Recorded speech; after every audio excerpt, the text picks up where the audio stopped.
Brightpearl helps you sell to customers in foreign countries and foreign currencies. This video shows you how. We'll have a look at setting up, we'll create some sales and allocate some payments. It's important to differentiate between accounting data and sales data. In Brightpearl, all your accounting data is in your base currency, whatever that happens to be. And sales orders can be created in any currency you like.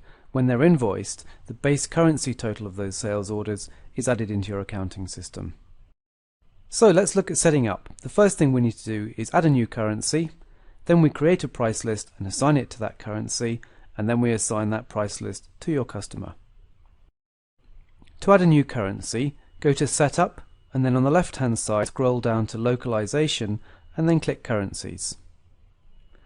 Select the green button to add a currency, and for this example let's add Euro.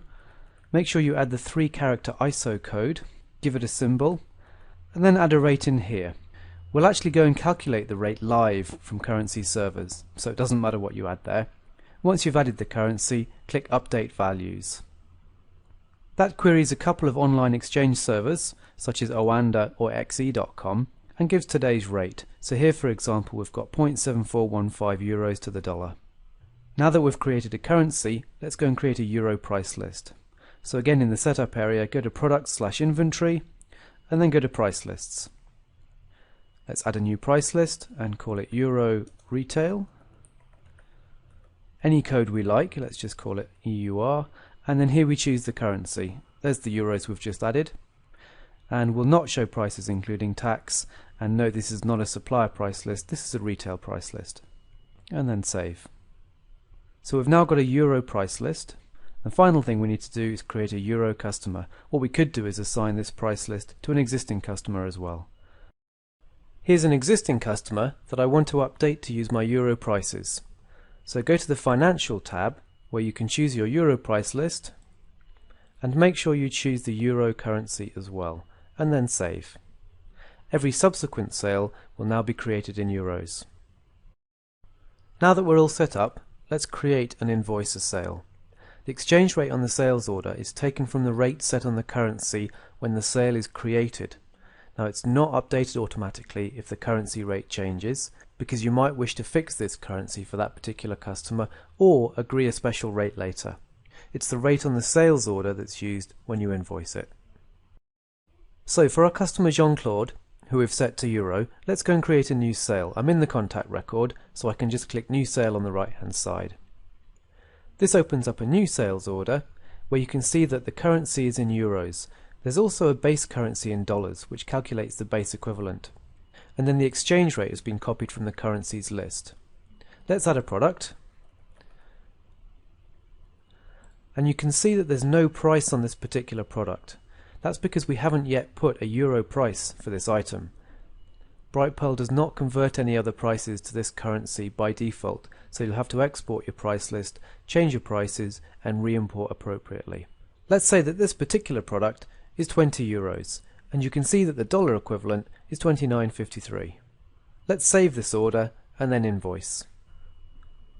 I'll invoice the sale, and if I go across to the customer's account balance, you can see that 29.53, which is the base currency equivalent, has been assigned to the customer.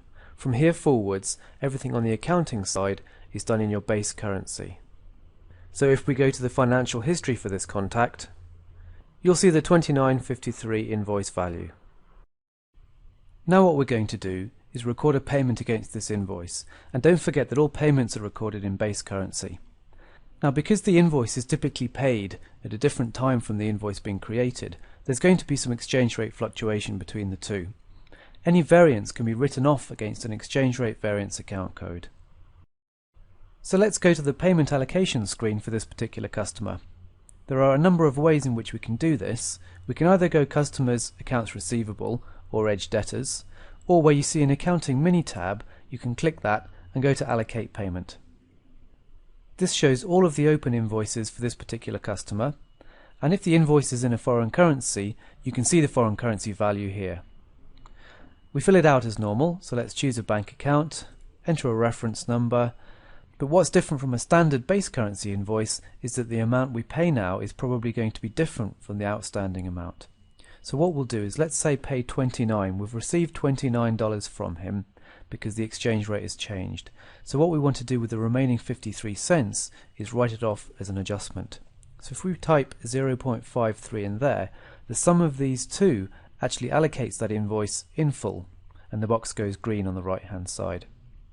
Because there's a value in the adjustment column, we also see this adjustment menu appear on the bottom left, allocate adjustment to.